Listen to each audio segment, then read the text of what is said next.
তেলাওয়াত এটা একটা স্বয়ং সম্পূর্ণ কর্মসূচি। কোরআনের অর্থ বোঝা এটা আরেকটা কর্মসূচি, আর কোরআন তেলাওয়াত করা এটা একটা কর্মসূচি। কাজেই কেউ যদি কোরআনের অর্থ বুঝতে পারে ভালো কথা, কোরআনের মর্ম এবং অর্থ যদি নাও বুঝে এরপরও কোরআনে কারীমের তেলাওয়াত এটা একটা বিপ্লবী কর্মসূচি। এটা মানুষের মধ্যে আমূল পরিবর্তন করবার বুনিয়াদী কর্মসূচি হলো কোরআনে কারীমের তেলাওয়াত।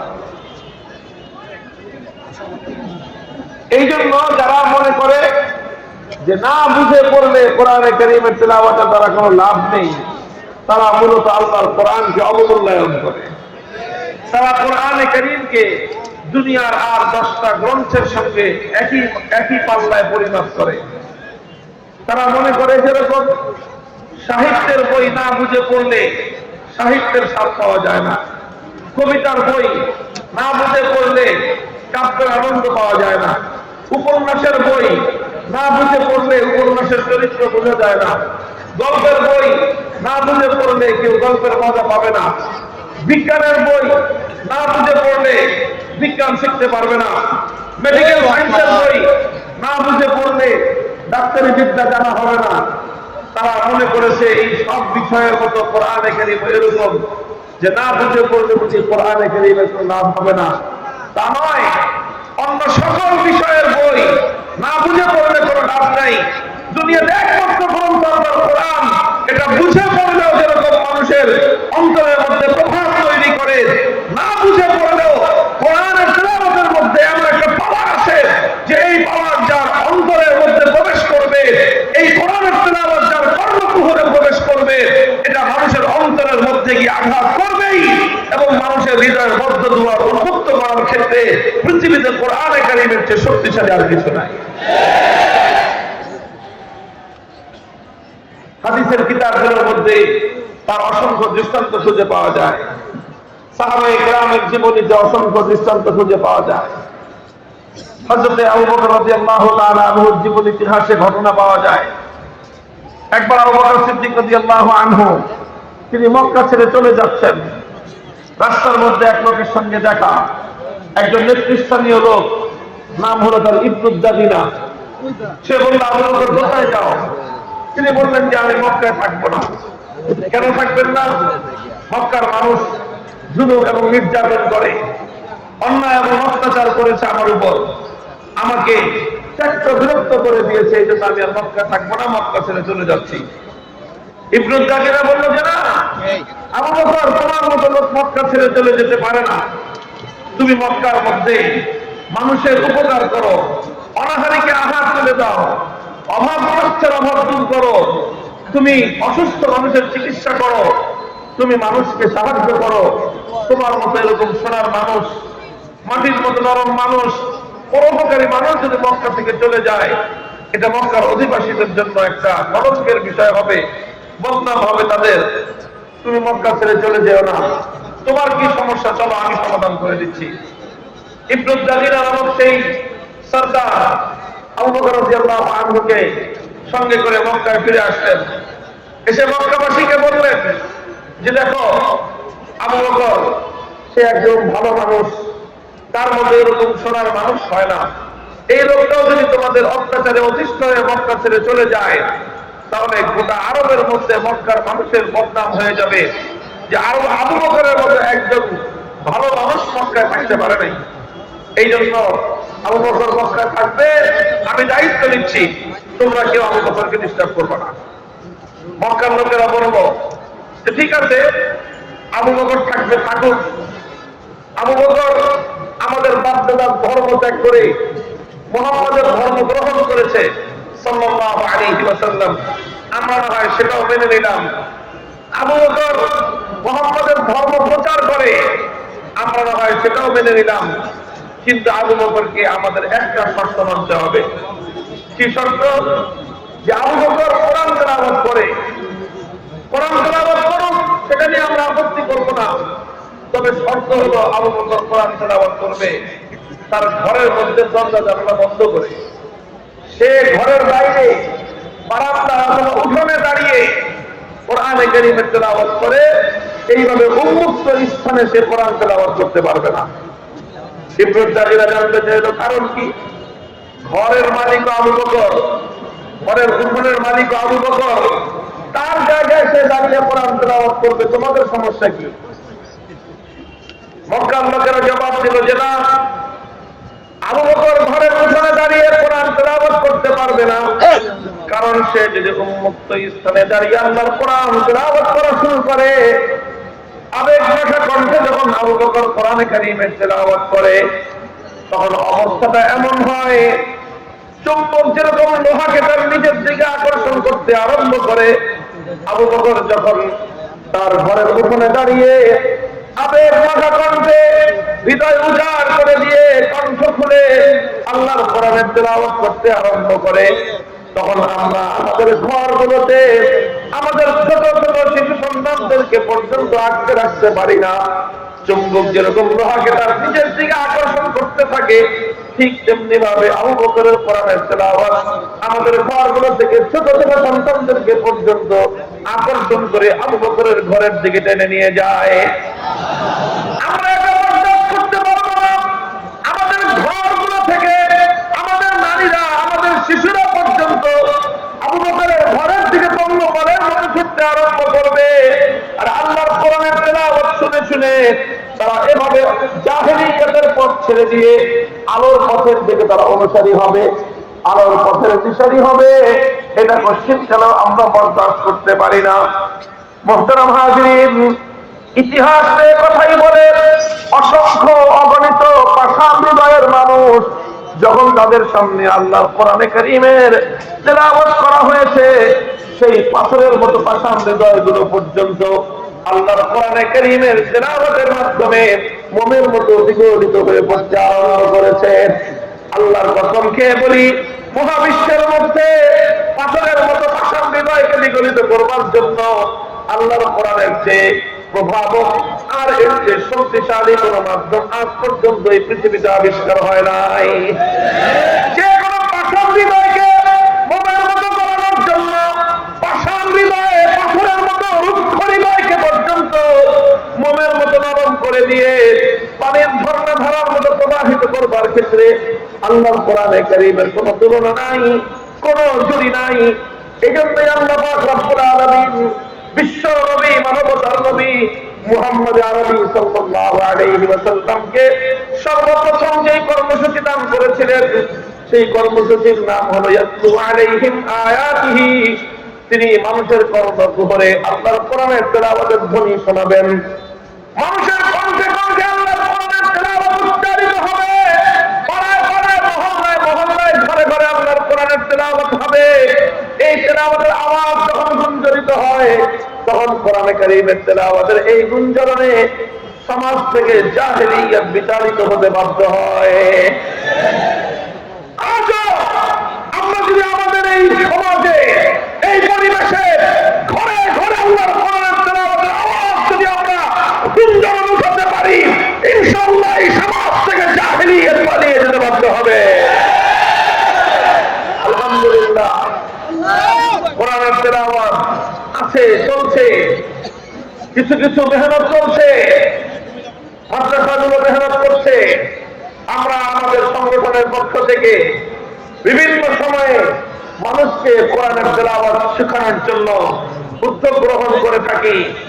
আমরা চাই এই সমাজ পরিবর্তন হোক, এই জাহেলিয়াত পরিবর্তন হোক, এই বর্বরতার অবসান ঘটুক, এই অসভ্যতার অবসান ঘটুক, এই অশ্লীলতার অবসান ঘটুক। এজন্য আমরা বাংলার মাটিতে একটা আওয়াজ তুলতে চাই। মাদ্রাসা শিক্ষায় কোরআনের শিক্ষা রয়েছে, কওমি মাদ্রাসায় কোরআনের শিক্ষা রয়েছে, আলিয়া মাদ্রাসায় কোরআনের শিক্ষা রয়েছে, সেই সঙ্গে জাতীয় শিক্ষা ব্যবস্থায় মুসলমানদের ট্যাক্সের পয়সা দিয়ে প্রাইমারি স্কুলগুলো চলে, মুসলমানদের ট্যাক্সের পয়সা দিয়ে মুসলমানদের সন্তানদেরকে প্রাইমারি স্কুলগুলোতে বাংলা, অঙ্ক, ইংলিশ, ইতিহাস, ভূগোল অনেক বিষয় শিক্ষা দেওয়া হয়। এমনকি এখন তাদেরকে পিটি শিক্ষা দেওয়ার জন্য শিক্ষক নিয়োগ করা হয়, নাচ গানের জন্য পর্যন্ত নর্তকীর শিক্ষা দেওয়ার জন্য ব্যবস্থা গ্রহণ করা হচ্ছে।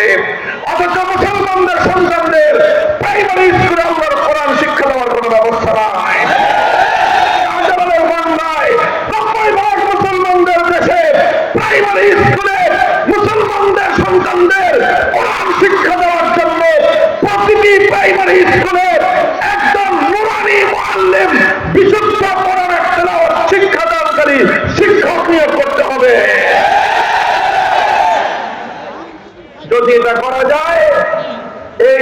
প্রাইমারি লেভেল থেকে আলহামদুলিল্লাহ ইনশাআল্লাহ নতুন সমাজ গঠনের কর্মী তৈরি হওয়া শুরু হবে।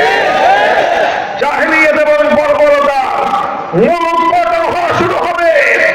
এটা আমরা শুধুমাত্র দাবি হিসাবে বলছি, কিন্তু বলতে বলতে আমাদের এই কথা যদি কর্তৃপক্ষের কান দিয়ে প্রবেশ না করে, কানে কিভাবে পানি ঢোকাতে হয় সে ব্যবস্থা তৌহিদি জনতা, কোরআন প্রেমিক জনতা গ্রহণ করতে বাধ্য হবে ইনশাআল্লাহ।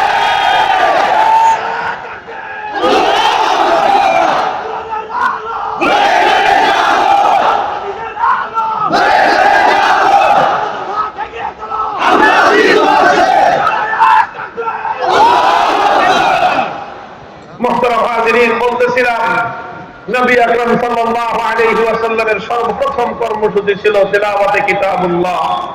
এই জন্য আমরাও বলি আল্লাহর কোরআন পড়ুন সবাই, কোরআন তিলাওয়াত করুন সবাই।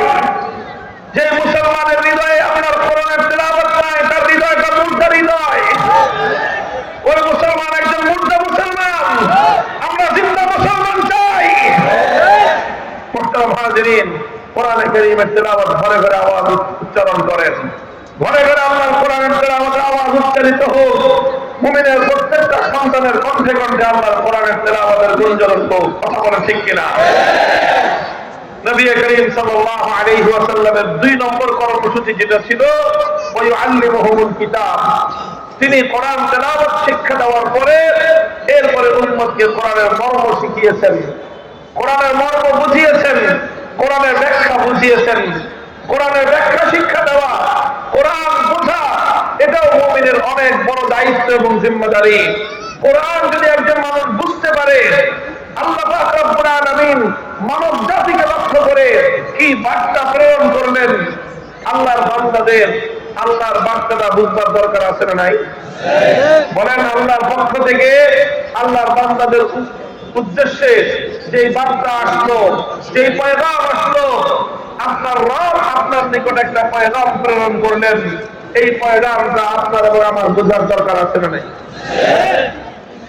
মুহতারাম হাজির, এখন তো ডিজিটাল যুগ, এখন তো আর মানুষ চিঠিপত্র লেখে না, কিন্তু আগে এক সময় মানুষের যোগাযোগের মাধ্যম ছিল চিঠিপত্র। কথা বলেন ঠিক কিনা?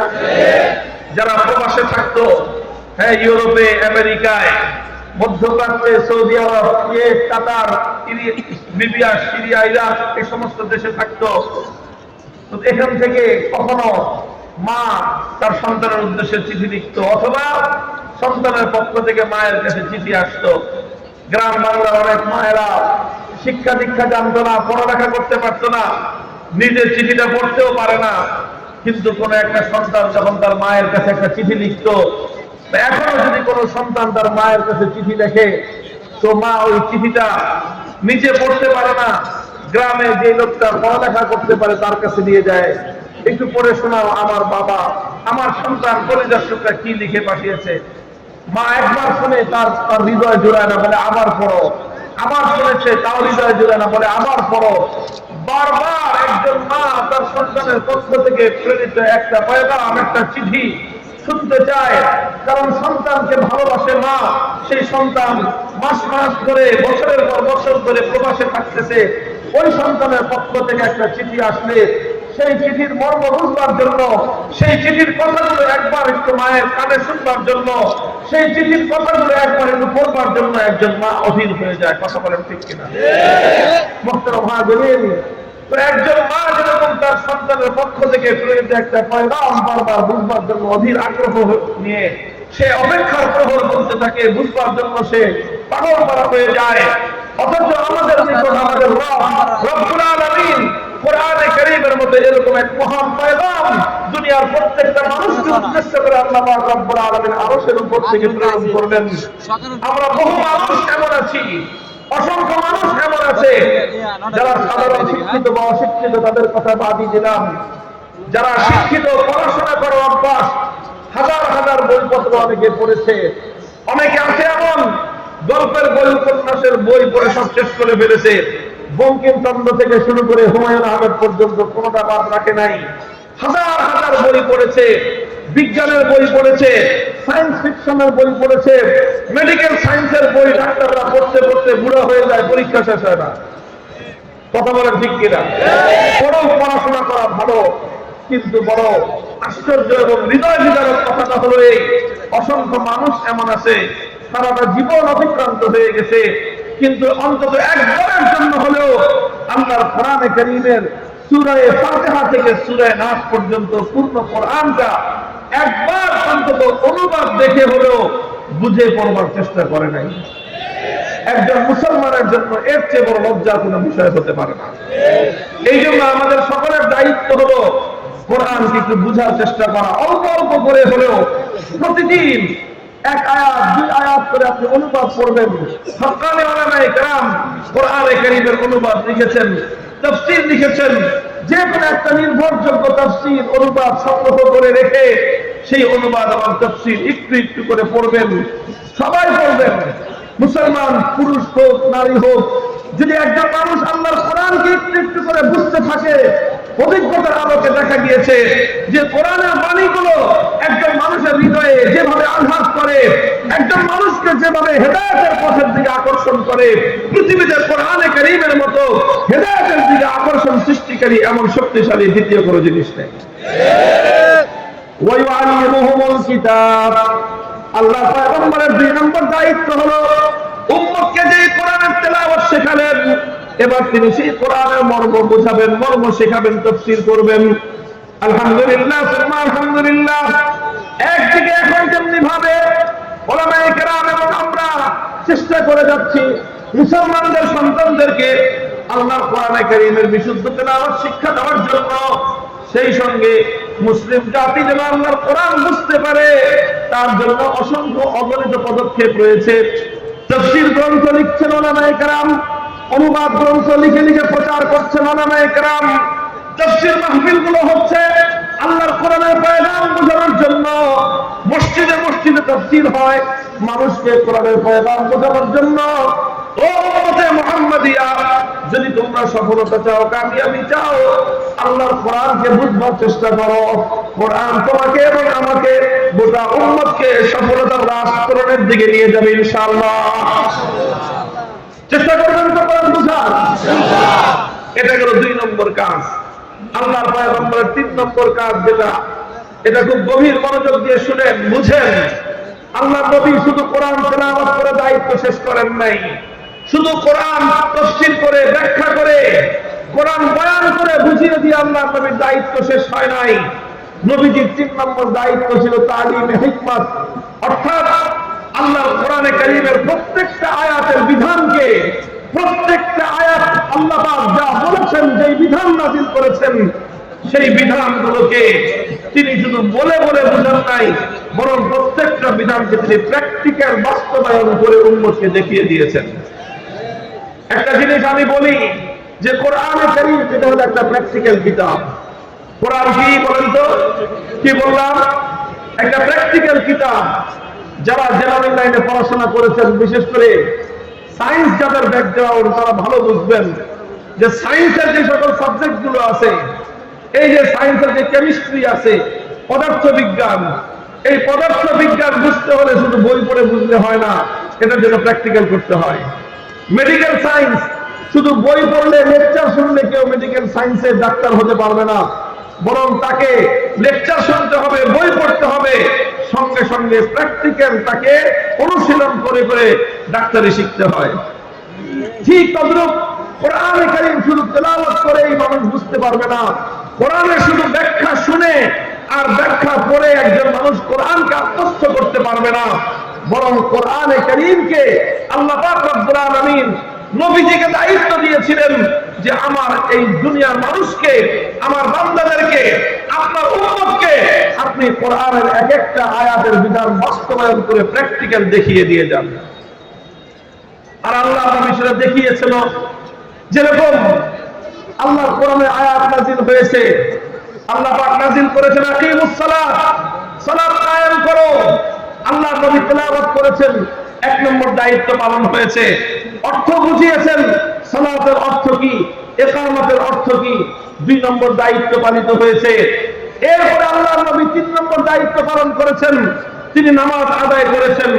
নামাজ দেখিয়ে দেখিয়ে তিনি তার উম্মতকে সাহাবীদেরকে বলেছেন, সাল্লু কামা রাআইতুমুনি উসাল্লি, হে আমার উম্মত, শুধুমাত্র আমার কাছ থেকে শুনে শুনে নামাজ পড়বে না, বরং আমাকে যেভাবে নামাজ পড়তে দেখেছো, আমাকে নামাজ প্র্যাকটিক্যাল দেখে দেখে তোমরা নামাজ শেখো।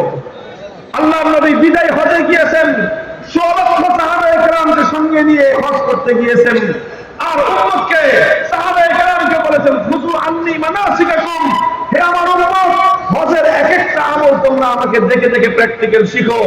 আল্লাহর নবী তার জিন্দেগিতে 27টা জিহাদে নিজে সশরীরে অংশগ্রহণ করে উম্মতকে দেখিয়েছেন কিভাবে আল্লাহর দ্বীনের জন্য জিহাদ করতে হয়, উম্মতকে শিখিয়েছেন, প্র্যাকটিক্যাল দেখিয়েছেন কিভাবে আল্লাহর দ্বীনের জন্য রক্ত দিতে হয়, প্র্যাকটিক্যাল দেখিয়েছেন কিভাবে আল্লাহর দ্বীনের জন্য ত্যাগের কোরবানি স্বীকার করতে হয়, দেখিয়েছেন কিভাবে বাতিলের মোকাবেলা করতে হয়, কিভাবে কুফর এবং তাগুতের বিরুদ্ধে সিনা টান করে সামনের সম্মুখের সারিতে গিয়ে যুদ্ধের ময়দানে বুক টান করে বাতিলের মোকাবেলা করতে হয়। এটা শুধু মুখে বর্ণনা করে বয়ান দিয়ে আল্লাহ নবী বোঝান নাই, প্র্যাকটিক্যাল করে করে তিনি দেখিয়েছেন।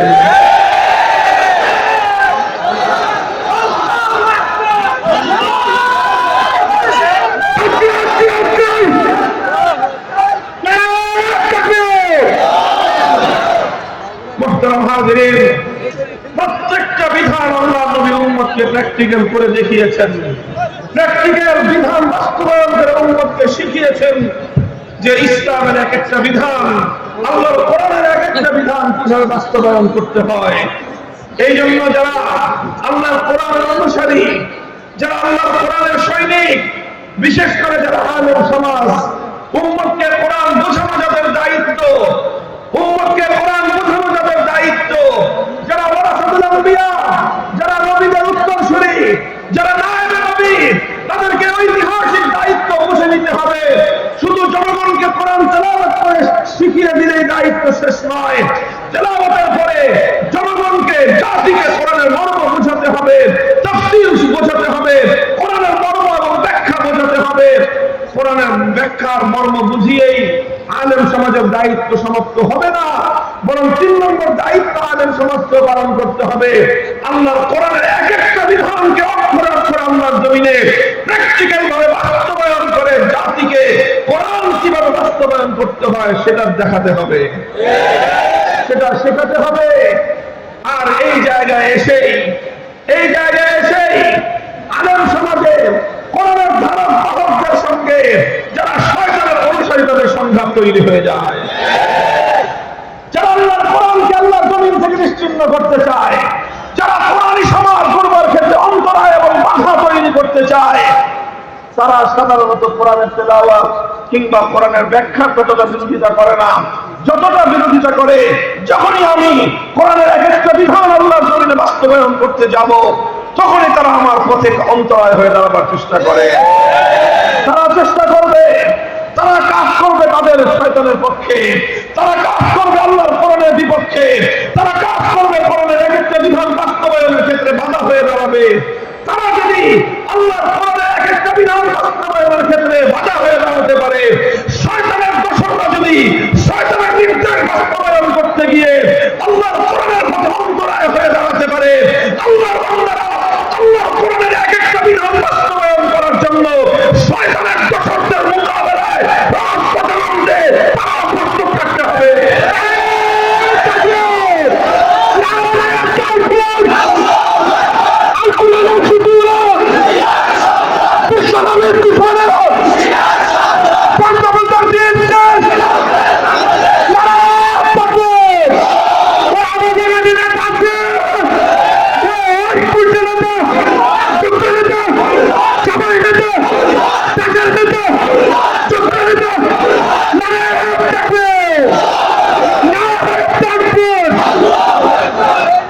মুহতারাম হাজিরিন, অনেক অনেক বিধান রয়েছে কোরআনে কারীমের, বিধানগুলো বাস্তবায়ন করতে গেলে অনেক ধরনের বাধা প্রতিবন্ধকতা আসে, কিন্তু আল্লাহর পয়গম্বর মুহাম্মদুর রাসূলুল্লাহ সাল্লাল্লাহু আলাইহি ওয়াসাল্লাম যেমনি ভাবে কোরআনে কারীমের এক একটা বিধান বাস্তবায়ন করার ক্ষেত্রে দুনিয়ার সমস্ত বাধার বিন্ধ্যাচলকে তিনি ডিঙ্গিয়েছেন, সমস্ত বাধা প্রতিবন্ধকতাকে তিনি অতিক্রম করে সামনের দিকে অগ্রসর হয়েছেন নবীর সত্যিকার আশে উম্মতকে, আর বিশেষ করে নায়েবে নবী ওলামে উম্মতকে সেভাবেই সকল বাধা অতিক্রম করে সামনের দিকে অগ্রসর হতে হবে। আমি কোরআনে কারীমের এক একটা বিধান বাস্তবায়নের দৃষ্টান্ত দেখানোর জন্য আল্লাহর নবীর জীবনী থেকে, নবীর সিরাত থেকে, সিরাতুন নবী থেকে একটা ঘটনার উদ্ধৃতি আমি আপনাদের সামনে উপস্থাপন করছি। নবী